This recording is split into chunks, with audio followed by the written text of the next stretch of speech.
Doutor, quais são os fatores de risco para o câncer de mama e como que a população pode reduzir? O principal fator de risco para câncer de mama é ser mulher, embora 1% do total dos cânceres de mama aconteça em homens. Então, é importante que os homens também se preocupem. Outros fatores de risco são idade mais avançada, ter a primeira menstruação muito cedo e a última menstruação, a menopausa, mais tardiamente, obesidade, ingestão excessiva de bebidas alcoólicas também é um fator de risco, e aquela paciente que não faz atividade física, aquela paciente sedentária. Um fator protetor para câncer de mama é a mulher engravidar, ter seu filho e amamentar antes dos 30 anos. Por quê? Porque as células mamárias, elas são imaturas, então elas são células que amadurecem só depois dos 30. Células imaturas são mais fáceis de sofrerem estímulos carcinogênicos, ou seja, células que não estão maduras são células mais fáceis de sofrerem transformação maligna. Então a amamentação faz com que o amadurecimento das células seja mais rápido. Então ter neném, amamentar antes dos 30 anos é fator protetor para câncer de mama. Cesárea ou parto normal não difere, né? O importante é amamentar. Entra naquela questão de amamentar pelo menos até os 2 anos, ou os primeiros 6 meses? Não, o que é importante é ter o neném amadurecer as células antes dos 30. Então você veja que a gente tem fatores de risco que dá pra gente mexer e fatores de risco que a gente não consegue mexer. Uma atividade física adequada, pelo menos 50 minutos 3 vezes por semana, de preferência com orientação de um profissional de educação física. Uma alimentação balanceada, adequada, rica em fruta, verdura, legume. Não fumar, então ter uma vida regrada alimenta os bons elementos que dificultam a ocorrência do câncer de mama na mulher. Doutor, com qual frequência a mulher deve fazer o exame de mamografia e existem outros? Regularmente a mulher deve procurar o mastologista e fazer um exame físico anual,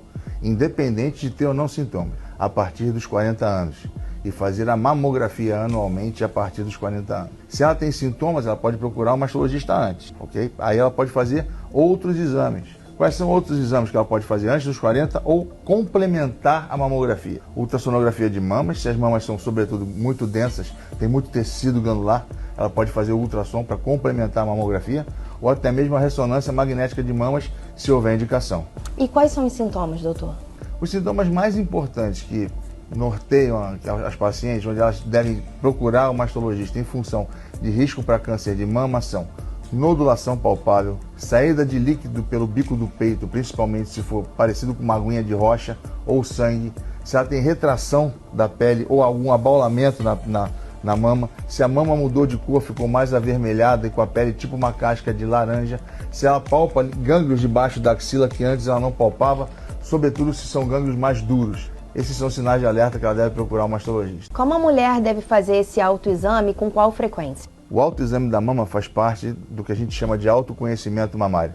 Então, qualquer mudança naquilo que a mulher entende como normal da mama, ou seja, ela sentiu uma mudança na mama, algo que ela não tinha, ela deve procurar um mastologista. E o autoexame mamário faz parte desse autoconhecimento mamário. Então, ela deve fazer todo mês. A conta menstruou hoje, por exemplo, ela conta 7 a 14 dias depois, ela faz o autoexame. Então, primeiro ela fica de frente para o espelho, olha para ver se tem algum abaulamento, alguma retração, levanta as mãos para ver se esse abaulamento ou retração aparece, ela bota a mão atrás da cabeça e palpa a mama desde a costela até o bico do peito, fazendo como fossem movimentos de batida assim, ó, devagarzinho na mama. E depois ela vem daqui, desse ossinho que a gente tem, que chama externo, até a areola e mamilo. Depois daqui de fora, da borda da mama até a areola e mamilo, e da parte de baixo até a areola e mamilo, fazendo esses movimentinhos assim, ó, palpando a mama contra a costela. E no final ela faz uma expressão, aperta um pouquinho o bico do peito para ver se sai alguma coisa. Faz isso de um lado, faz isso do outro, e por fim ela pode palpar a axila, o sovaco, como todo mundo chama, né?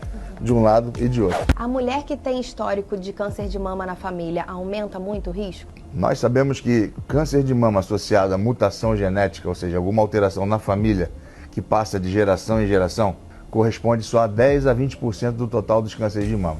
Somente 10 a 15% dos casos de câncer de mama são devidos a mutações em genes, ou seja, alterações em genes que favorecem o surgimento do câncer de mama e outros cânceres também, principalmente em pacientes mais jovens. Então, a maioria dos casos de câncer de mama não tem uma relação direta de transmissão familiar genética, mas toda vez que as pacientes têm uma história familiar com vários pacientes com câncer de mama, várias pessoas com câncer de mama na mesma família, isso gera um alerta que aquela pode ser uma família de risco para ter câncer de mama sim. Não quer dizer que seja de transmissão genética, mas acende um alerta no mastologista. Doutor, quais são as opções de tratamento do câncer de mama caso diagnosticado? Historicamente, o câncer de mama tem um tratamento baseado num tripé, e que recentemente ganhou um quarto pé, que é a cirurgia para tratamento do tumor, tirar o tumor, mexendo na mama e mexendo na axila, né? A gente chama cirurgia mamária e cirurgia axilar. Tem a quimioterapia, a radioterapia e agora tem as drogas-alvo, que agem em elementos específicos do tumor mamário. São mais direcionadas ao tratamento das células tumorais. Também tem efeito colateral, mas elas são drogas que aumentaram muito e melhoraram muito a sobrevida e a taxa de cura das pacientes com câncer de mama. Então, recapitulando, são 4: cirurgia, químio, radioterapia e tratamento com drogas-alvo. E isso inclui nas drogas-alvo aquela que a gente chama de endocrinoterapia ou anti-hormônio terapia, que são drogas que bloqueiam os receptores hormonais nas células mamárias. Essas foram as primeiras drogas-alvo, né? Agora existem outras, que são de uma tecnologia melhor e que melhoraram muito a sobrevida das pacientes e a taxa de cura. Como que a dieta e o estilo de vida aumenta a probabilidade de câncer de mama? Aquela paciente que ingere um excesso de carboidrato e gordura, ingere um excesso de energia, portanto, ela vai ter depósito de gordura aumentando no corpo. Na gordura corporal se produz o hormônio feminino, que mantém um estímulo mais constante na proliferação de tecido mamário. Além disso, a paciente obesa ela produz substâncias na gordura em outras áreas do corpo que estimulam a proliferação tecidual mamária, além do hormônio feminino que a gordurinha produz.